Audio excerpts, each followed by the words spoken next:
राज्यातील विविध मार्गांवर अपघातांची संख्या वाढतच आहे. त्यामुळे अपघात आणि अपघातात मृत्यू होणाऱ्यांची संख्याही राज्यात वाढत आहे.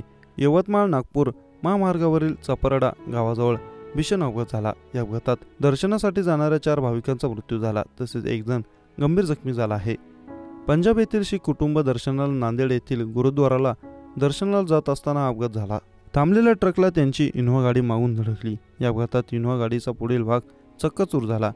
अपघातातील जखमींना रुग्णालयात दाखल करण्यात आलं आहे. समृद्धी महामार्गावर 2 कारच्या धडकेत 7 जणांचा मृत्यू झाला होता.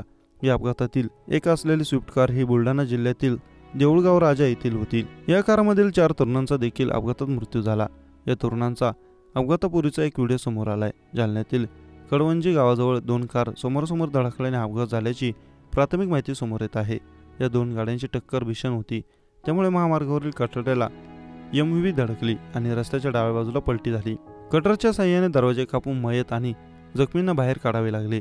मिळालेल्या माहितीनुसार देऊळगाव राजा तालुक्यात हे तरुण सकाळीच गोवा जाण्यासाठी निघाले होते. त्यांनी मद्यपान केले होते. त्यानंतर समृद्धी महामार्गावरून गोव्याकडे जाण्यासाठी निघाले होते. मात्र मद्याच्या नशेत असल्यामुळे त्यांनी परत घराकडे जाण्याचा निर्णय घेतला.